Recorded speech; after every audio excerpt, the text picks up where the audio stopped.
अपना उत्तराखंड में आप सभी का बहुत स्वागत है और मैं हूं आपके साथ में मनदीप। खबरों की शुरुआत करेंगे। आज देश भर में करवा चौथ का त्योहार मनाया गया। सीएम पुष्कर सिंह धामी की पत्नी गीता धामी ने भी चांद देखकर अपना व्रत खोला। ये तस्वीरें आपको दिखा रहे हैं उत्तराखंड की राजधानी देहरादून से, जहां पर मुख्यमंत्री पुष्कर सिंह धामी की पत्नी गीता धामी ने चांद देखकर अपना व्रत खोला और साथ ही मुख्यमंत्री पुष्कर सिंह धामी के माथे पर तिलक भी लगाया। तो देश भर में आज करवा चौथ का त्योहार मनाया गया और सुहागिनों ने चांद देखकर अपने व्रत को पूरा किया। और ये तस्वीरें हैं उत्तराखंड के मुख्यमंत्री पुष्कर सिंह धामी की।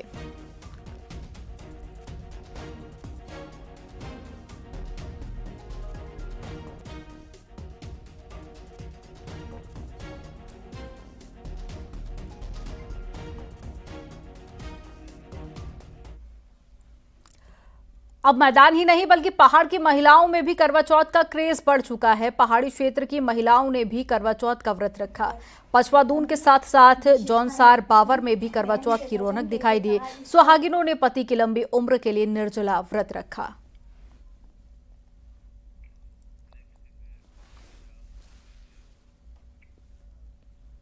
और रुड़की के सिविल लाइन कोतवाली क्षेत्र में नगला इमरती के बाईपास पर बाइक सवार बदमाशों ने एक थार गाड़ी पर ताबड़तोड़ फायरिंग कर दी। वहीं पीड़ित ने खेतों में भागकर अपनी जान बचाई, जबकि एक गोली एक राहगीर के पैर में लग गई, जिसे अस्पताल में भर्ती कराया गया, जहां से उसे हार्ट सेंटर रेफर किया गया। सूचना पर मौके पर पहुंची पुलिस फोर्स भी और साथ ही जांच पड़ताल शुरू की गई।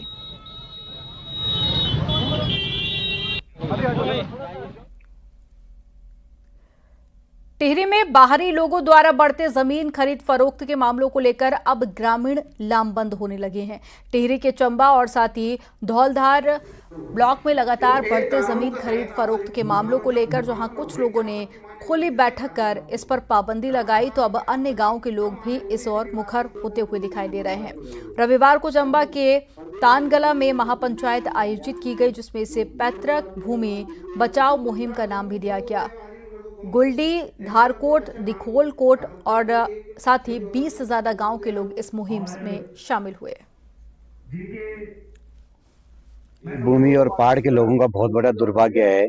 हम अपनी जमीन के लिए ही महापंचायत करनी पड़ रही है, क्योंकि ये करना भी अब जरूरी है, क्योंकि जब वो उदाहरण दिख रहे हैं तो कभी पैसे की जरूरत पड़ जाती है या थोड़ा बहुत कोई ऐसी आपदा आ जाती है एक परिवार में, तो हम सोचते हैं चलो एक खेत बेच देते हैं, 2 खेत बेच देते हैं। तो वो लोग जो है हमारा क्या कर रहे हैं कि दलाल बन के जो है भूमि के वो खरीद रहे हैं, उसके बाद बाहरी लोगों को बेच रहे हैं। लॉकडाउन के टाइम पे हम यहाँ आए, हमने देखा यहाँ का एनवायरनमेंट देखा, सब कुछ देखा। सारे लोग गांव की तरफ भागे। लोगों ने यहाँ पे अपने जिनके घर नहीं थे उन्होंने घर भी बनाए कि फ्यूचर में हमें जरूरत पड़ सकती है। तो मैंने यहाँ की अहमियत को समझा और उसके बाद मैंने डिसाइड किया कि ये हमारी जमीन है और हम इसके लिए लड़ेंगे। ऋषिकेश के आईडीपीएल कॉलोनी में एक क्वार्टर में जहरीला कोबरा सांप घुस गया। कोबरा को देखते ही क्वार्टर में रहने वाले बुजुर्ग दंपति में हड़कंप मच गया। बुजुर्ग दंपति ने मदद के लिए आसपास के लोगों को बुलाया। देखते ही देखते कोबरा घरों के पीछे रखी ईंटों में जा घुसा। सूचना मिलने के बाद में वन विभाग की टीम पहुंची और आधे घंटे की कड़ी मशक्कत के बाद में कोबरे को पकड़ा गया।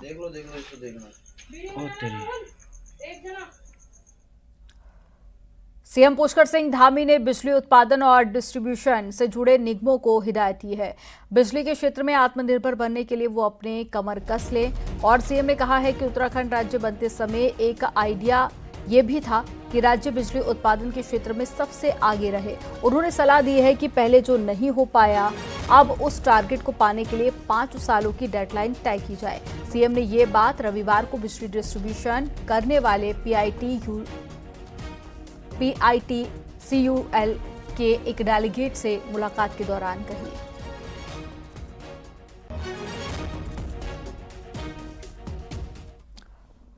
बीजेपी से क्या महिला और मुसलमान छिटक रहे हैं? बीजेपी मेंबरशिप के ताजे आंकड़ों से तो यही लग रहा है। आंकड़ों के इस ताजा ब्रेकअप ने पार्टी नेतृत्व की चिंता और ज्यादा बढ़ा दी है। रिपोर्ट आपको दिखाते हैं।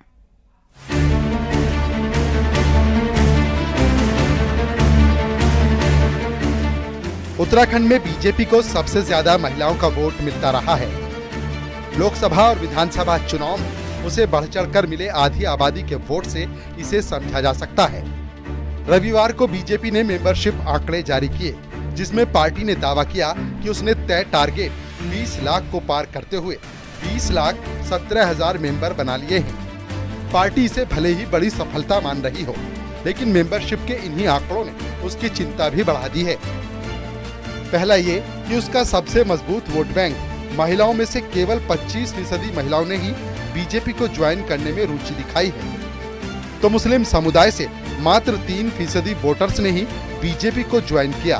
दाता महिलाएं हमारी आज भी ज्यादा हैं, लेकिन राजनीतिक क्षेत्र में जुड़ने वाली बहनों को ही हम सदस्य बनाते हैं, इसलिए वो आंकड़ा इस रूप में खड़ा है। उसको दूसरे अर्थों में लेने की आवश्यकता नहीं है। अल्पसंख्यक आबादी इतनी है भैया, उसमें 3% सदस्य हमारे बने हैं, तो आगामी दिनों के अंदर हमारा जो अल्पसंख्यक का जो इकाई है, मोर्चे गठित होने हैं, तो हम उनसे आग्रह करेंगे अब बड़ी और संख्या में सदस्य बनाएं। बीजेपी मेंबरशिप की समीक्षा मीटिंग में भी इस बात पर चिंता जताई गई। बीजेपी ने अब तय किया है कि महिलाओं के बीच महिला मोर्चा और मुस्लिम के बीच अल्पसंख्यक मोर्चा 1 हफ्ते का और विशेष मेंबरशिप अभियान चलाएगा, जो 23 अक्टूबर से 30 अक्टूबर तक चलेगा।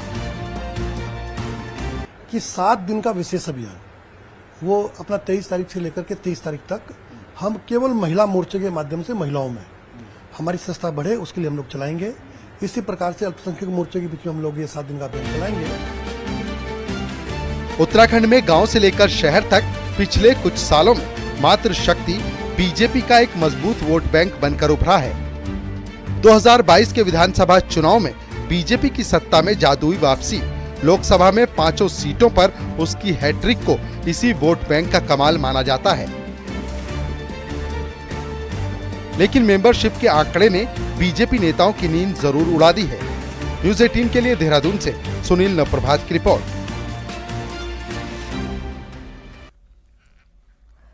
विधानसभा अध्यक्ष ऋतु खंडूरी रविवार देर शाम बद्रीनाथ धाम पहुंची, जहां पर बद्री केदार मंदिर समिति के उपाध्यक्ष किशोर सिंह पवार ने उनका स्वागत किया। स्पीकर भगवान बद्री विशाल की शयन आरती में भी शामिल हुई और प्रदेश की सुख समृद्धि की कामना की।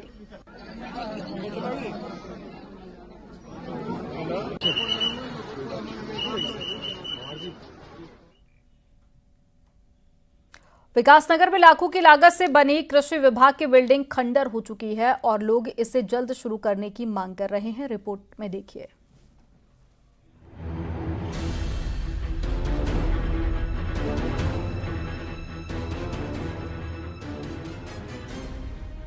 किसानों को उनकी फसलों की वाजिब कीमत मिल सके, इसके लिए क्वांसी में 15 साल पहले कृषि मंडी खोली गई थी, लेकिन जो आज तक चालू ही नहीं हो पाई और अब बिल्डिंग खस्ता हाल है और किसान परेशान है। काश्तकारों की मांग भी रही है कि इसको चालू करवाओ। जो हमारा कृषि बहुल्य क्षेत्र है, इसमें जो है किसानों को लाभ मिलेगा, और उसके बाद सरकार जो है दिन प्रतिदिन इसको भूलती गई और आज खंडर के रूप में खड़ी है और इसमें जो है आवारा पशु प्रवेश कर रहे हैं। उनके लिए ये सिर्फ मंडी बनी हुई है।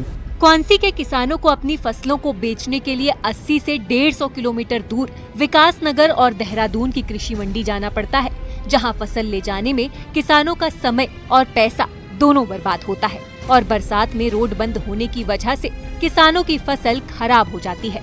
वहीं किसान मंडी को जल्द से जल्द चालू करने की मांग कर रहे हैं। बरसात में तो ये रोडें सब टूट फूट जाती है, समय पे पहुंच नहीं पाते हैं। हमारे माल तो बरसात के तो सब माल ऐसे होते हैं जो समय पे अगर ना पहुंचे तो खराब हो जाते हैं, और अगर ये मंडी दोबारा चालू होती है तो अगर उतने बढ़िया दाम नहीं मिल पाते हैं तो खराब तो कम से कम नहीं होगी सब्जियां। लाखों की लागत से बनी बिल्डिंग खंडहर और जानवरों का तबेला बन चुकी है। बिल्डिंग में दुकानों के शटर और बिजली के स्विच तक चोरी हो चुके हैं। न्यूज़ 18 के लिए विकासनगर से कुलदीप चौहान की रिपोर्ट। दिवाली के आते ही उल्लुओं की जान पर बनाती है, जिसे बचाने के लिए इन दिनों कॉर्बेट प्रशासन अलर्ट मोड पर आ गया है। रिपोर्ट में आपको दिखाते हैं।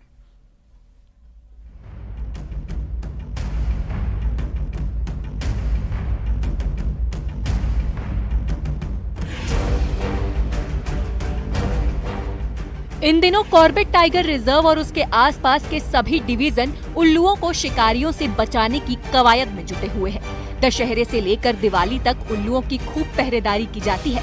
इन दिनों वन विभाग और कॉर्बेट प्रशासन ने उल्लुओं को शिकार से बचाने के लिए अपने सभी संसाधन लगा दिए हैं। स्पेशली दिवाली के आसपास उल्लुओं का जो व्यापार है वो बढ़ जाता है, तो उनको जंगल से पकड़ने की और इस तरह की घटनाएं कई बार सामने आती हैं। तो इसके बारे में भी जो पूरा जो स्टाफ है उनको अलर्ट कर दिया गया है और लगातार हमारी एसओजी और जो हमारा मुखबिर तंत्र है वो भी इस पे कार्य कर रहा है। दरअसल उल्लू को लक्ष्मी जी की सवारी कहा जाता है। दिवाली के दिनों में तांत्रिक इसकी पूजा कर बलि देते हैं। तांत्रिकों का मानना है कि उल्लू की बलि देने से लक्ष्मी जी प्रसन्न होती है और वाहन नहीं होने के चलते वो उस घर में रुक जाती है, जिससे उस घर में हमेशा धन और समृद्धि बनी रहती है। दीपावली के आसपास ये देखा जाता है कि कुछ लोग तंत्र विद्या के लिए जो है उल्लू का शिकार करते हैं, जो बेहद दुर्भाग्यपूर्ण है और मुझे लगता है कि इस तरह की गतिविधियां नहीं की जानी चाहिए। ऐसा कुछ होता नहीं है और हालांकि वन विभाग इसमें मुस्तैदी से काम करता है, फिर भी ये दुर्भाग्यपूर्ण है, इस पर रोक लगनी चाहिए। उल्लुओं को लेकर बनी ये धारणा अंधविश्वास मात्र है। ऐसे में उल्लू के शिकारी पकड़ में आ गए तो इन्हें सालों जेल की हवा खानी पड़ सकती है। न्यूज़ 18 के लिए रामनगर से गोविंद पाटनी की रिपोर्ट। 24 फरवरी 2022 से रूस और यूक्रेन के बीच में युद्ध चल रहा है।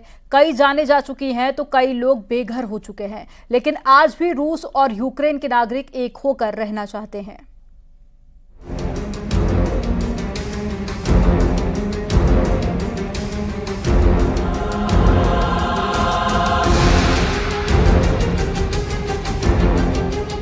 रूस और यूक्रेन के बीच भले ही अभी युद्ध चल रहा हो, लेकिन इन दोनों देशों के नागरिक इस बाइक रैली में अपने देशों के मतभेदों को भुलाकर एक साथ शामिल हुए। वाइब्रेंट विलेज में पर्यटन को बढ़ावा देने के लिए इस बाइक रैली का आयोजन किया गया था। दोनों देशों के पर्यटक भारतीय संस्कृति को देखकर इतने खुश हुए कि अपने देश की लड़ाई को भूलकर शांति की प्रार्थना करने लगे। Many people, we are human and we understand everyone and we don't need to use fighting for solve some situation. Just listen our heart. रूस के युवा बाइक राइडर्स ने भारत की नीति घाटी को देखा तो बद्रीनाथ धाम के दर्शन कर भगवान का आशीर्वाद भी लिया और कहा कि हमें यहाँ आकर एक अलग ही अनुभव मिला है। स्कीइंग माउंटेनिंग एसोसिएशन का कहना है कि इन लोगों को देखकर ऐसा लगता ही नहीं है कि दोनों देशों के बीच जंग छिड़ी हुई है। हालांकि एसोसिएशन का उद्देश्य उत्तराखंड में पर्यटन को बढ़ावा देना है। साथ ही प्रार्थना की दोनों देशों के बीच जल्द शांति कायम हो। And I want to say for all nations, for all religions, for all people on the earth, please think about nature, think about our new generation. Please stop all wars.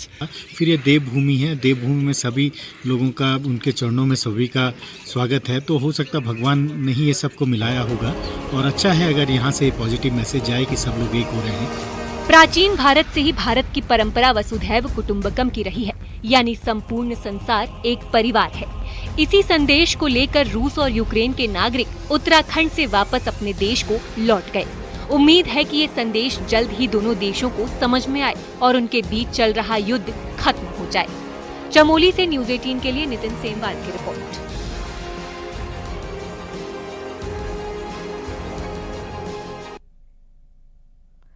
पक्षी प्रेमियों के लिए एक अच्छी खबर है। विकासनगर की आसन बैराज की झील पर विलुप्ति की कगार पर पहुंच चुका पलाश फिश ईगल दिखाई दिया है। रिपोर्ट आपको दिखाते हैं।